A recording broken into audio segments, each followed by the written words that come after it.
Harvey Levin, welcome back to The Issue Is. So good to see you and great to be here. Great seeing you and welcome. Congratulations on the documentary. I loved it. This idea of Thank getting you. Sylvester Stallone and Arnold Schwarzenegger in the same room at the same time. Where did this idea come from? What's the backstory here? You know, it's funny. In a way, the backstory goes back to 1976. When I graduated from law school, I spent a year in Miami, and then I came back here to practice law. And I worked out at a gym in Hollywood. And there was this dude at the gym that I would say hi to now and then. And we talked a little bit, and I talked to him on a Friday.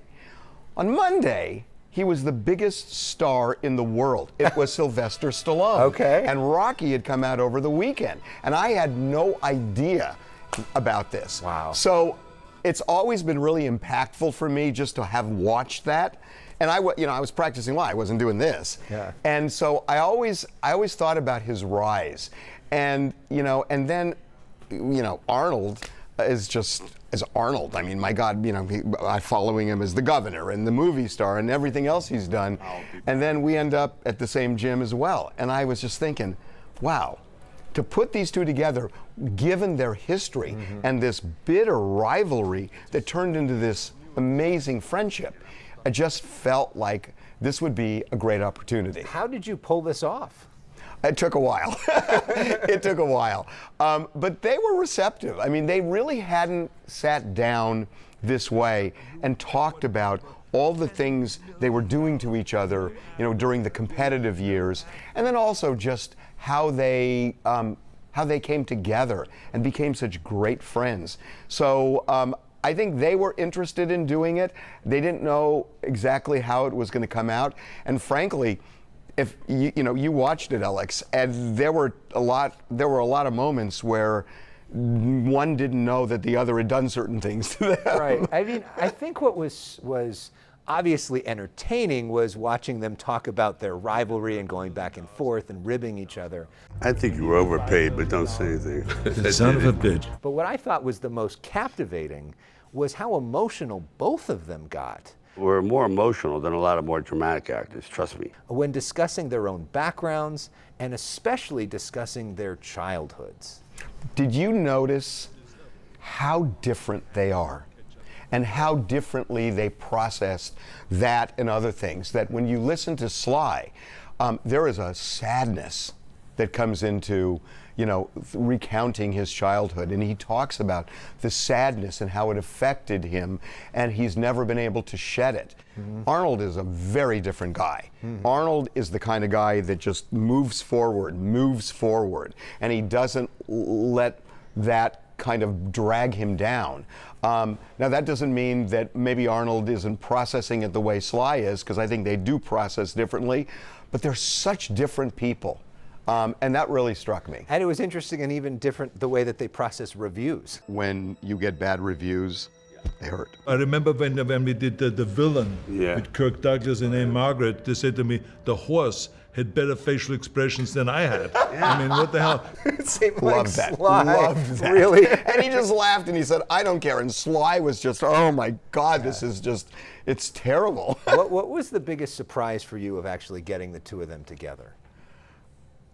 That they were so deferential to each other. I loved, when he did Rambo. I loved when he did Rocky. Listen, they're both such huge stars and icons that, in my business, I see a lot of people who are really self-involved and that they process things about them. These guys process things about each other. They really respect and like each other. And it was clear that you respect and like both of them and had this emotional moment yourself talking about how seeing them take big risks encouraged you to take big risks. It's really true. You didn't explain which big risks those are. What are some of those risks that you did in your life after seeing them? Well, TMZ. Right. I mean, honestly, everybody, there was only one person who thought this was a good idea. That was Ryan Seacrest. Ryan may regret that now. But everybody told me this is crazy. Why would you do? Because we started as an online. We started online, Right. And everybody said, "God, you're a TV guy. Why would you do that?" And I took a chance. And honestly, when I knew about Sly's story, that he was willing to give up Rocky if it wasn't done on his terms. I knew Arnold's story, that he could have had a comfortable life in Austria, and he'd take $20 in a backpack and came to the United States, and he would just move forward. That's inspiring. Mm-hmm. It's really inspiring.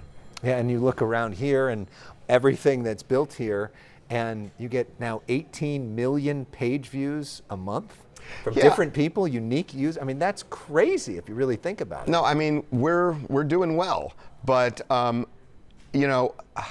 what I've learned, and partly from them, is that you have to accept failure in order to succeed. And that, if you're so cautious and fearful and you never make a bold move, you won't fail, but you won't succeed either. And I think the two of them, and I love, Arnold in his book Be Useful. He talks about this, that he never had a plan B. Mm-hmm. That that you have a plan B, you doubt yourself. And I think there's some truth in that. And just watching the two of them, how they succeeded largely on their terms, it's really inspiring. It is really inspiring. Something else, when you were talking about the childhood trauma, you mentioned that you had your own tough childhood. What were you referring to? Oh God, you want to open that door, huh? I mean, my parents really struggled, and they they owned a liquor store, and they were gone most. I mean, the store opened at 7 in the morning and they closed at 2 in the morning, so they were gone a lot. And in terms of discipline, it was old school, and and it was just a different time. And they did to me what was done to them, and they didn't know any better. And so that part. It's funny, it wasn't rough at the time, it's rough looking back, because you have no frame of reference when you're in it. And I'm not saying it wasn't, I don't want to overblow it, but everybody has their stuff. So you're suggesting that they hit you because a lot of other people were hit at the time too. And that's just the way it was. And so they talked about the fact that sort of experience shaped them. How do you think that shaped you? Did that propel you? Well, the huge benefit for me, and not so much that, but the benefit for me just in terms of watching my parents, who they worked really hard so that me and my brother could have a better life. And they gave me my work ethic. Absolutely gave me my work ethic. But the fact that they were gone so much, we lived next door to the liquor store. So it's not like they were in a different state, but they were in the store a lot. And when I was at home, I was alone a lot. And what it gave me was independence. And there is a real value in not being afraid of kind of being on your own, of independence. And I think, there are, you can't look at something about your life and say that, I suppose there are things you can, but a lot of times there's some good and some bad in everything. And sometimes kids who get loved and coddled, they have problems, right? I mean, they have problems. I know. And, you want to talk about it? Well, that could be my problem. Sometimes I think I've been a little over-coddled sometimes. But that's what I'm saying. You know what I'm saying? I got the opposite issue. Exactly. Yeah. And so that creates problems. So I think you just try to use the tools that you get.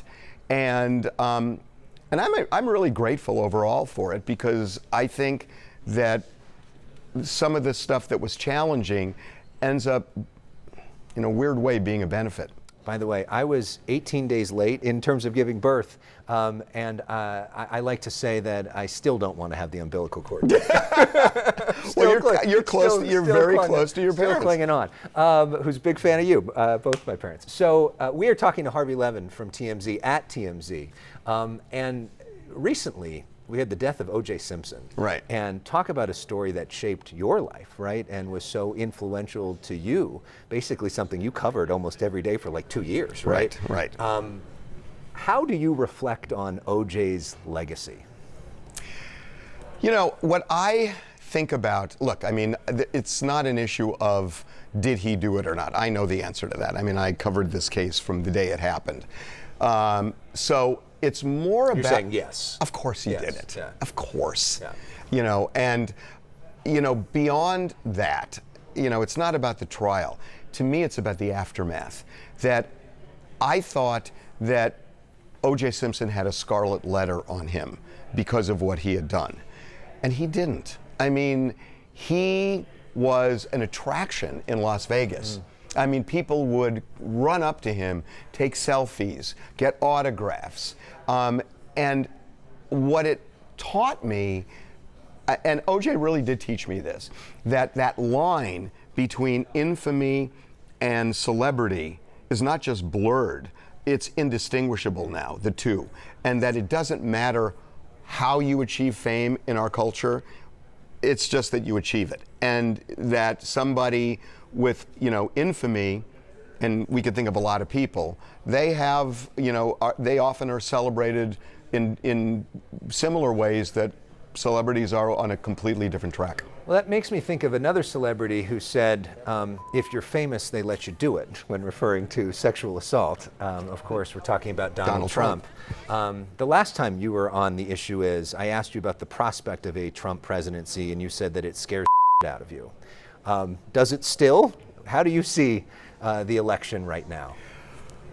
Well, I mean, number one, I think to prognosticate in April is absurd, because what we know is, I mean, what happens if a war breaks out in the Middle East? What if something happens with an undocumented worker where they do something where all of a sudden it makes the kind of headlines we're talking about? What if Donald Trump gets convicted? There are so many things that could happen. There's no way of knowing. Look, my biggest fear is when he talks about, I am your retribution.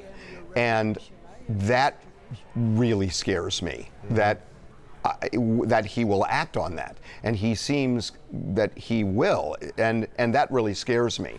I think on the other side, I think when you look at the way that the Biden team and especially traditional media is handling this, they are not acknowledging and maybe not even understanding why is it that Donald Trump has 40+% support in this country. At least. And in terms of people viewing the economy, immigration, and even foreign affairs, they're viewing him more favorably than Joe Biden. So why is it? Well, look, I think the way it's almost been characterized, especially in traditional media, is, you know, Hillary Clinton's basket of deplorables.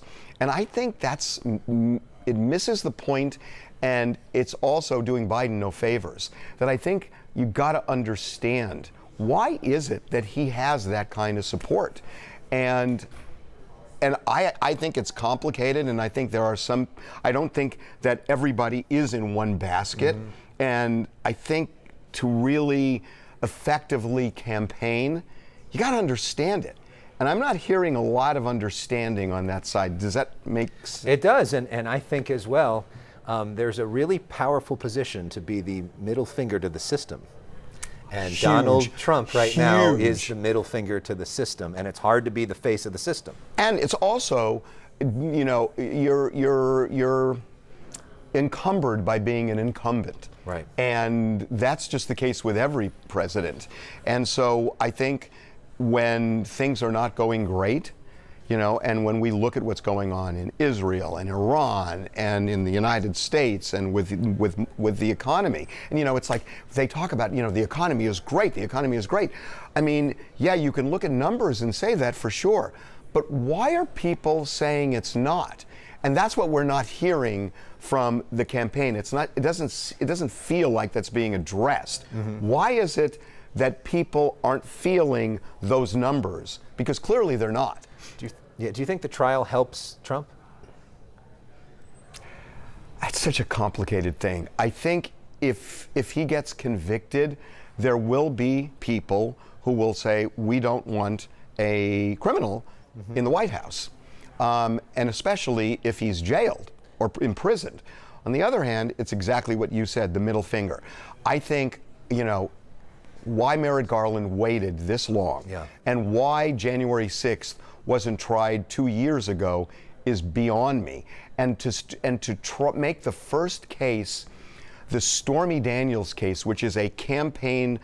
Look, it's a campaign violation. Yeah. And yeah, it's, you could say it's a low-level felony and all that stuff, but look, it is a campaign violation. And we have seen misdeeds all over the place in politics. If this is the only one that comes up, I think that middle finger you're talking about, for some, is going to surface again, and that helps Trump. Trump, of course, had a relationship with Kanye West, which got attention. This week, Kanye West back in the news. You guys doing some exclusive reporting on that. What do we know about him apparently punching somebody in the face? Well, what he says, and some witnesses seem to support, is that there was some guy at the Chateau Marmont, a fancy hotel in the Sunset Strip, who was apparently really drunk and allegedly started grabbing his wife, Bianca. And even, Kanye says, went up her dress. And so he punched him in the face. And the guy apparently filed a police report. If what Kanye is saying is true, there's no way they're going to prosecute him for that. And, there is such a thing as self-defense and defense of another. And if somebody is being assaulted that way, I think it's case closed. Presumably at the Chateau Marmont, there's security cameras. Do we know if there are and if this was all captured on video? The police came the next day, the next afternoon, and that's the only reason I think they went, because this is outside and there are cameras all over the place there, so I think the police were probably searching for that. Okay. As we talk to Harvey Levin here on The Issue Is, with all of our guests, we play this game called Personal Issues, which I don't think we've ever done with you. You just asked me. This is the more fun personal issues. Okay. We're not doing therapy now. Okay, good. Okay, that was earlier, right, when we did the drama. Got it. Now we're talking about your cultural favorites. This is like a 30-second first thing that comes to mind. Is this going to be hard? To get to know about you. I don't think it's hard. Okay. So you ready? Here we go. Okay. What is your favorite TV show? Right now, Bill Maher. Bill Maher, Real Time with Bill Maher, my favorite TV show too. What is your favorite book? Oh my God, I just read the best book. I don't think I told you about did. this. Kara Swisher. Kara Swisher's Burn book. It is one of the best books I've read in years. It's fabulous. And even if you're not like a techie and you're not interested in that, just to hear the stories about her interactions with Bill Gates and Elon Musk and everybody else, but also her life is just so. I loved this book. Favorite band or musical artist? Well, my favorite band, come on, it's the Beatles. The Beatles. Okay. I mean, come on. I mean, you just. It bothers me now that people are saying Taylor Swift is bigger than the Beatles. She isn't. She is the biggest artist alive today, and maybe number 2, but not like the Beatles. I would say Michael Jackson was bigger, but that could be a whole other. Bigger than the Beatles? No, Michael Jackson was bigger than Taylor Swift. I think it's neck and neck. Beatles, close. Yeah, close. I think it's neck and neck. Favorite sports team? Favorite sports team? I don't know. I like I wish I were more of a big fan of this, and I'm a fan of tennis, but that's not really a team. So I would say the Lakers. What is your favorite way to relax? Lunesta. And I'm not sure that's not true. Yeah. No, I mean, I love reading. I really love reading. And it takes me into a different world. And so, or just a really good documentary. What's your favorite documentary of all time? Oh my God, that's a tough one.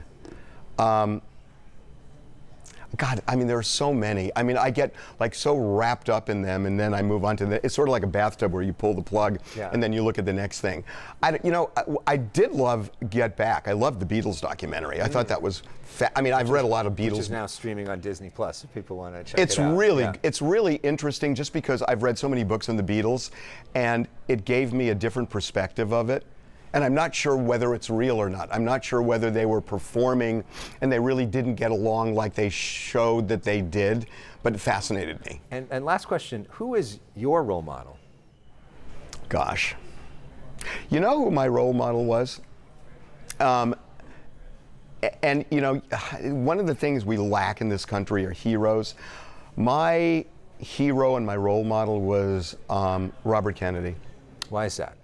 I worked on his campaign when I was in high school. I was the head of students for Kennedy here, and I was at the Ambassador that night. The night that he was killed, you were there. I was there. And there was a compassion about him and a commitment that he didn't need to have, that he was a wealthy, powerful guy in a powerful family, and he was accomplished already. He was Attorney General, he was a senator, he didn't have to run. His brother had been assassinated, he didn't have to take that risk, but he connected with people in a way that I have not seen since, and that was a long, long time ago. That was 1968. And the way he connected with the black community, with just generally, I mean, I remember when he announced Martin Luther King had died to the crowd, and it was so moving and real. He's my hero. What was it like being in the Ambassador that night? Just horrible. It was horrible. It was really hard. It's hard to talk about because it was so thrilling. I remember I was in the elevator with Ethel, two of her kids, and Rosie Greer, who helped subdue Sirhan Sirhan an hour before this happened. And you know, just to feel the success and the victory and the possibility that he would end up being the nominee, and then all of a sudden, a minute later, to find out he is dying in the kitchen was just shocking. Can't believe that. Well, I just can't thank you enough for all of your kindness towards me and towards our show, and for being a real inspiration and role model for me to take risks and to think about things in a different way. So thank you for that. That means a lot. Congrats on the documentaries. They're so good. Seems like you're doing one every other day. I don't know how you're pulling that off. Yeah, we're working on one right now. By the way, it's on Tuesday night at 8 o'clock on Fox. On Fox. Harvey Levin, thank you so much. Love you, brother. Alex, thank you so much. Thank you. Really appreciate it.